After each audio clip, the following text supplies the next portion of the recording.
just had Matt Gibbs with Sunrise Auto was in studio, as he is every Tuesday. He followed Carol Ann Baldwin as she was here from 9 to 10. Master Gardener Carol Ann Baldwin was in the garden. Tuesdays are very informative days. It's just very, very good days to be part of the program. Hey, on today, because we are at the airport, I want to tell you about this day in history.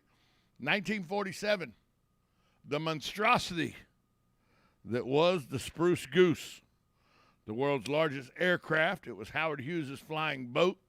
The Spruce Goose took 5 years, cost $25 million to build.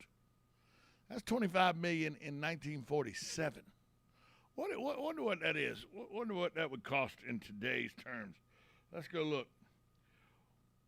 How much is $25 million from 1947 today?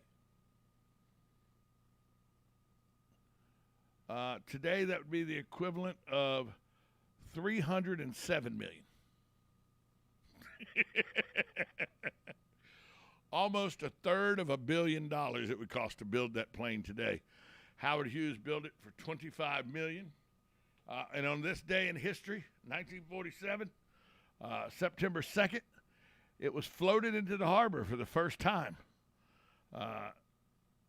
He was one of the richest men to emerge out of the American West during the 20th century. He had inherited a estate of nearly $1 million when his father died in 23. He became a millionaire by the age of 18. He set a world record, around the world flight record, and his famous Spruce Goose aircraft was only flown once. That's right, it only took to the air one time. It was this massive, massive wooden monstrosity. And for the first time after it was built, it was floated into the harbor to prepare to fly on this day in history in 1947. Howard Hughes was a weird dude. If you've ever seen some documentaries about him and everything, he was a recluse, not trusting of a lot of people, angry man. Howard Hughes had his demons, but he did build the Spruce Goose, the largest aircraft, the world's largest aircraft. It was huge. It was gargantuan. And it only flew once. But on this day in history, November 2nd, 1947, he floated it into the harbor for the first time for everybody to see. Advent Health. Got good news out of Advent Health. They're going to put an Advent Health Cares Pavilion in the former area where BMW, Volkswagen, and Porsche was, right on State Road 200, right there just before you get to Cadillac and all that. It's right there at the light there, just before you get to Heathbrook and all that. It will have convenient access to care with the new space for the community. Advent Health has demolished the 3 buildings that were there. They're going to build a single one-story, 25,000 square foot building. It'll be known as Advent Health Care Pavilion Heathbrook. It'll be a one-stop shop for health care.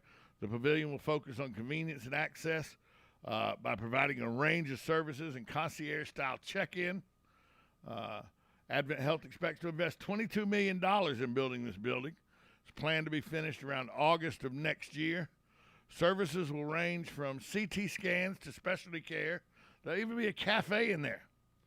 Primary care will be the basis of the care pavilion, but it'll also have MRI, CT, bone density, X-ray, and ultrasound scans. So this is going to be one of those areas where Advent Health is putting a care pavilion to help provide care for you without you having to go to the hospital. It's a network of care, and we want to enhance and make it easier for folks to navigate the healthcare system. This according to Advent Health Ocala President and CEO Joe Johnson. He said, "We've often had such a broken process around healthcare in the industry. You've got to go here for one thing, go here for another. We're putting it all under one roof." So Advent Health is opening a care pavilion Heathbrook that's going to offer primary care as well as specialty care, MRI, CT, bone density, X-ray, ultrasound scans. It'll all be a one-stop shop for your health care. And good kudos to them. This is another step in the progress. When you see housing being built, you see infrastructure being built with roads and sewer and electricity the county and the city are building, and you see development of industrial parks and the such, you really get to see where progress is in the city. Although I'm to understand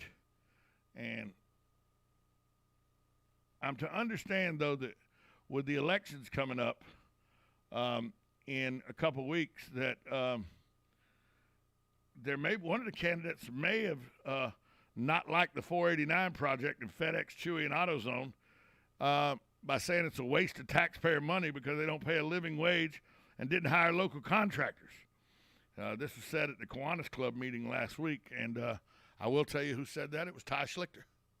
He believes that the 489 project and FedEx and Chewy and AutoZone are a waste of taxpayer money because they don't pay a living wage and don't hire local contractors.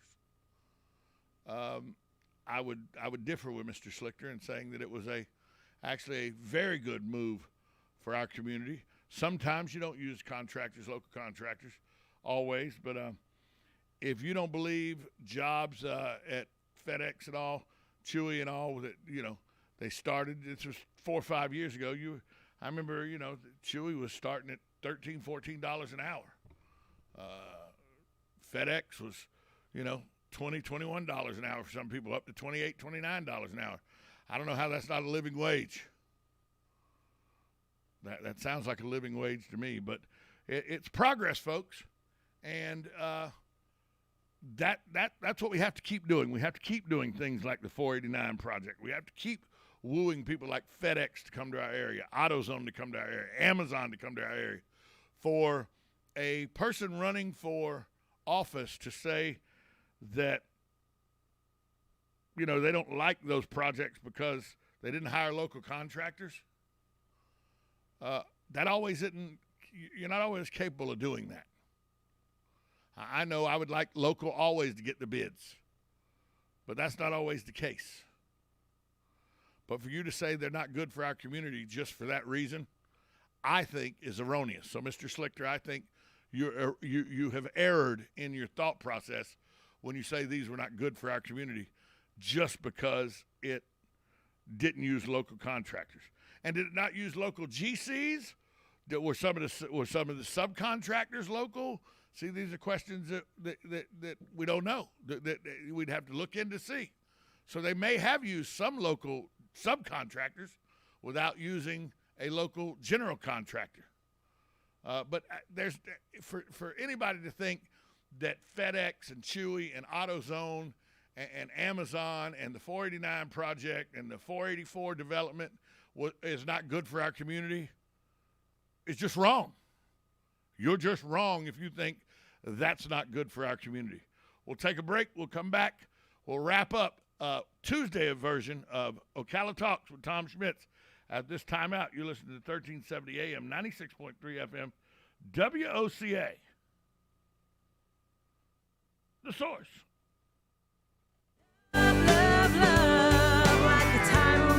Howdy, folks. RL here for Dairy Queen again to tell you about what's hot and what's not. Dairy Queen has some of the best char-grilled chicken breasts on earth, as well as their chicken breast salad. And the burgers are exceptional, cooked on a real grill for the best flavor and less fat. And for dessert, blizzards are unequaled. Personally, banana split is my all-time favorite. Dairy Queen Silver Springs, where we always treat you like kings and queens.